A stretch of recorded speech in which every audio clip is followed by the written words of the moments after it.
partir à la recherche de la mémoire de son père atteint de la maladie d'Alzheimer pour mieux le connaître et l'accompagner jusqu'au bout. C'est ce qu'a fait notre invité Pierre Eddrich. Bonjour. Bonjour. Vous venez de publier ce très beau livre, Il ne sait plus qu'il est mon père, c'est aux éditions Regard et Voir. Alors, en juillet 2011, votre père, qui souffrait de la maladie d'Alzheimer depuis déjà 10 ans, est hospitalisé en urgence pour une déshydratation. Et c'est là que vous avez pris conscience, en fait, du fait qu'il allait mourir. En fait, oui, il avait la maladie depuis plus de 10 ans. Et quand il a été hospitalisé, tout d'un coup, j'ai pris conscience que mon père pouvait mourir. Et du coup, j'ai eu un peu un déclic et j'ai décidé d'aller le voir une journée ou deux par mois, où je vivre son quotidien toute la journée, entouré d'auxiliaires de vie, pour essayer de le rencontrer. Mais ce que j'ai dû faire avant, c'est le deuil blanc. C'est ça, oui. C'est sur votre plateau que je l'ai appris, parce que vous aviez fait une émission sur la maladie d'Alzheimer où un invité avait parlé de ce deuil blanc, c'est-à-dire oublier la personnalité qu'il a été. Oui. Parce que en tant que fils, j'étais attaché à mon père, hyperactif, généreux. Et là, j'avais en face de moi une personne qui parlait plus, qui ne me reconnaissait plus. Et donc, il fallait retrouver un autre mode de communication par le regard, par le toucher. Et c'était pas évident. Et les auxiliaires de vie qui n'avaient pas connu mon père dans tout son potentiel m'ont aidé, parce qu'ils l'entouraient, ils disaient « ça va, monsieur Eddrich ?»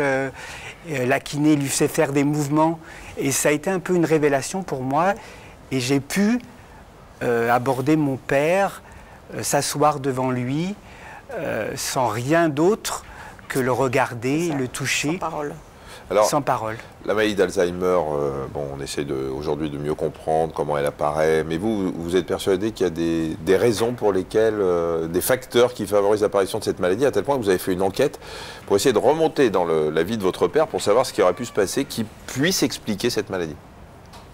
Oui, tout à fait. Je me suis posé cette question, pourquoi mon père a eu cette maladie alors qu'il était hyperactif.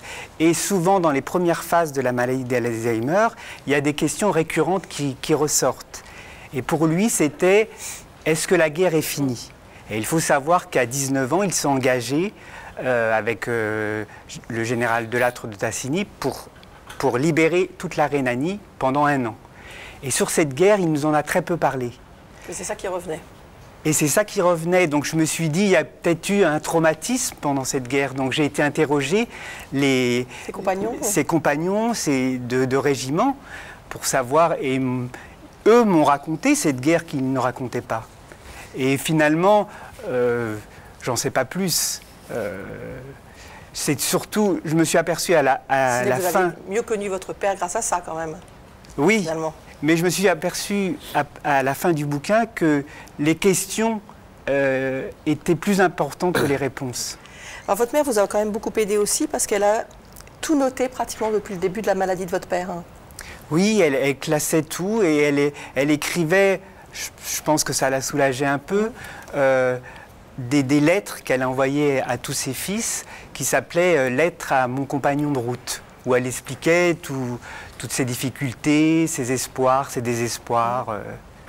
Ah, vous êtes 5 frères en tout, hein? 5 garçons. 5 garçons.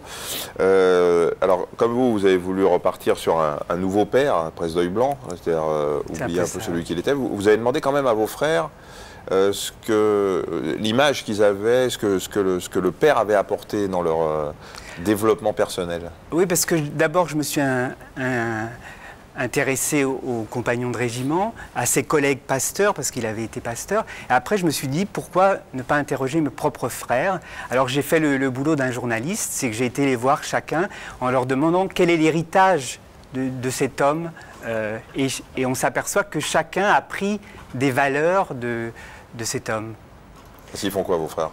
Alors, il y en a un qui était adjoint au maire, il y en a un qui est syndicaliste, il y en a un qui était là, qui est en retraite, mais qui travaillait à la SNECMA dans les moteurs d'avion. Il y en a un qui est juge d'instruction. Et vous? Et moi, je suis rédacteur graphiste au Nouvel Observateur. Alors, il y a des choses étonnantes que vous racontez, des choses qui restent, hein, malgré tout, de la vie d'avant. Votre père était intellectuel. Et vous racontez qu'il y a des tas de moments où il a un livre à la main, toujours, même s'il ne le lit pas. Mais il avait gardé au moins cette habitude. Oui, toujours, il avait un livre à la main. Et ce qui était intéressant, c'est que ce livre, il ne le lisait plus, mais il le dépouillait, il le déchirait.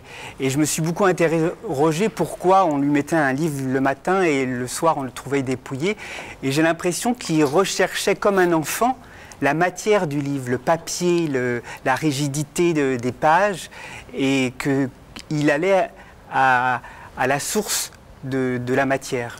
Vous avez eu peur, si vous n'aviez pas écrit ce livre, d'être passé à côté de votre père?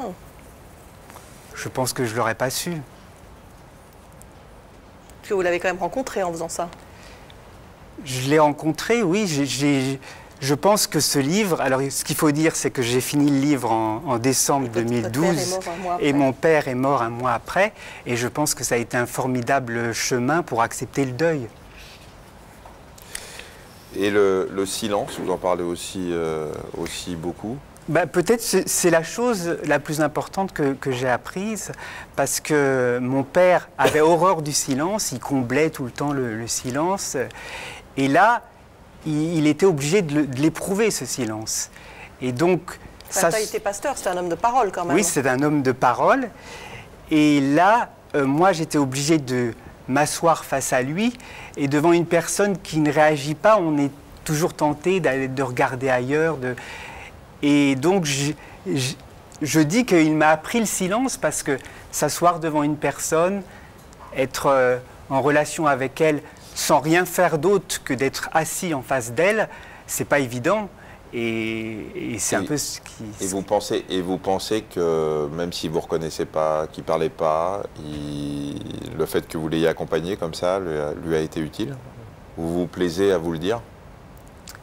Je ne sais pas, ça c'est mystérieux. Hein. Mais je sais que parfois, au bout d'une journée où j'étais avec lui, quand je partais, il me faisait un signe, et l'auxiliaire de vie qui était là tous les jours avec lui me disait « il vous a reconnu ». Alors que mon père ne me reconnaissait pas depuis 5 ans. C'est un superbe livre, honnêtement, que vous avez écrit. Très touchant, très intéressant. Pierre Eddrich, il ne sait plus qu'il est mon père. C'est chez Regard et Voir. Merci beaucoup. Merci. Merci.